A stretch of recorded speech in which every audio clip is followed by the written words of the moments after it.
तो आज जो शब्द हम सीखेंगे वो है नम्रता। नम्रता के बारे में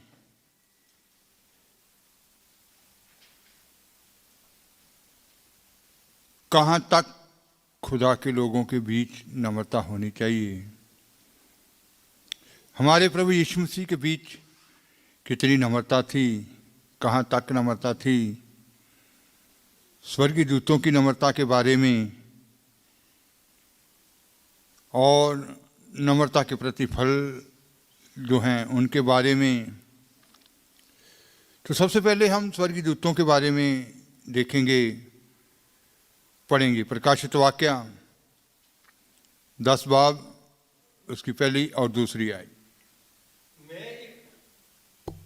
मैं एक होर बली दूत ਨੂੰ ਬੱਦਲ ਪਹਿਨੀ ਆਕਾਸ਼ੋਂ ਉਤਰਦੇ ਵੇਖਿਆ ਅਤੇ ਉਸ ਦੇ ਸਿਰ ਉੱਤੇ ਮੇਘ ਤਨੁਕ ਸੀ ਅਤੇ ਉਸ ਦਾ ਮੂੰਹ ਸੂਰਜ ਵਰਗਾ ਅਤੇ ਉਸ ਦੇ ਪੈਰ ਅਗਨ ਦੀਆਂ ਥੰਮਾਂ ਵਰਗੇ ਸਨ ਅਤੇ ਆਪਣੇ ਹੱਥ ਵਿੱਚ ਇੱਕ ਖੁੱਲੀ ਹੋਈ ਛੋਟੀ ਜਿਹੀ ਪੋਥੀ ਉਸਨੇ ਫੜੀ ਹੋਈ ਸੀ।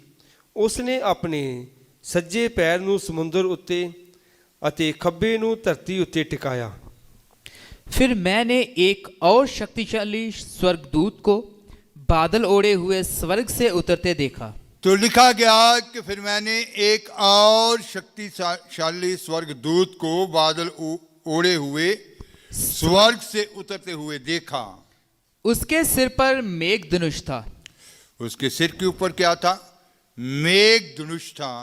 उसका मुंह सूर्य के समान, उसका मुंह जो था, मुख जो था वो सूर्य के समान था और उसके पांव आग के खंभे के समान थे। उसके पांव आग के खंभे के समान थे। उसके हाथ में एक छोटी सी खुली हुई उसके हाथ में एक छोटी सी खुली हुई पुस्तक थी। उसने अपना दाहिना पांव समुद्र पर, दाहिना पांव समुद्र के ऊपर था और बायां पृथ्वी पर रखा। बायां जो था वो पृथ्वी के ऊपर।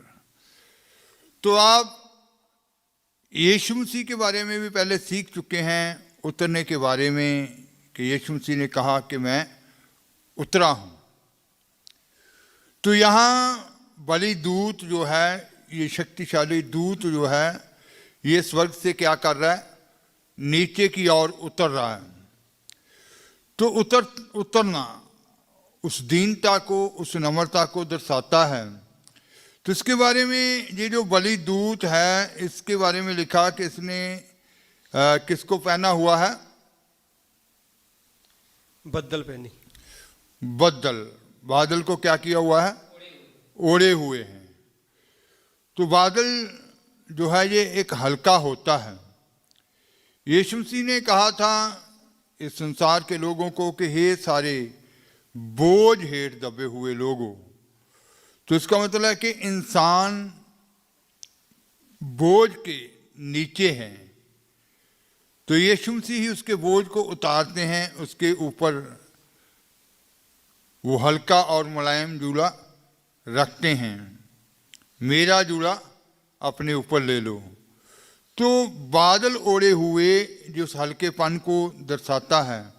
फिर क्या था इसके? मेघ धनुष। उसके सिर के ऊपर मेघ धनुष था।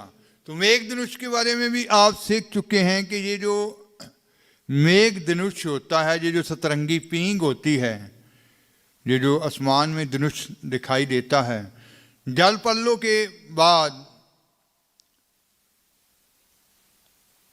नूह उसका परिवार जब किश्ती से बाहर आए थे, तो खुदा ने जो नूह के साथ, इंसान के साथ जो वाचा बांधी थी, और सतरंगी पींग बीच में लाई गई। सतरंगी पींग जो थी, ये जो मेघ धनुष है, उस नेम को दर्शाता है। तो आज बहुत सारे मसीह लोग, खादम लोग, चुने हुए लोग अपने नेम को याद नहीं रखते, नेम को क्या कर देते हैं? तोड़ देते हैं। उसके सिर के ऊपर क्या था? मेघ धनुष था। इसका मतलब है कि उसका नेम जो था अपने खुदावंद खुदा के साथ क्या था? बंधा हुआ था, ताजा था। तो आज हमारा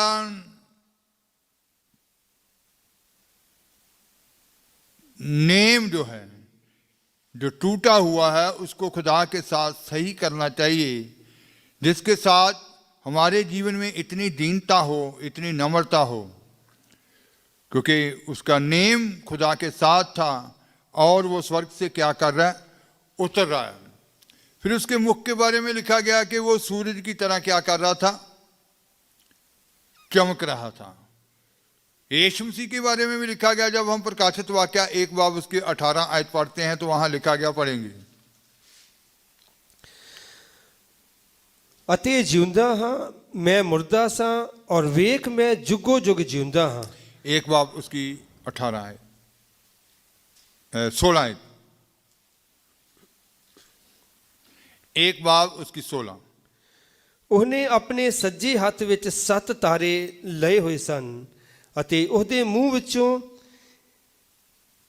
ਇੱਕ 2 ਧਾਰੀ ਤਿੱਖੀ ਤਲਵਾਰ ਨਿਕਲਦੀ ਸੀ ਅਤੇ ਉਹਦਾ ਮੁਖ ਅਜਿਹਾ ਸੀ ਜਿਵੇਂ ਸੂਰਜ ਆਪਣੇ ਡਾਢੇ ਤੇਜ ਨਾਲ ਚਮਕਦਾ ਹੈ।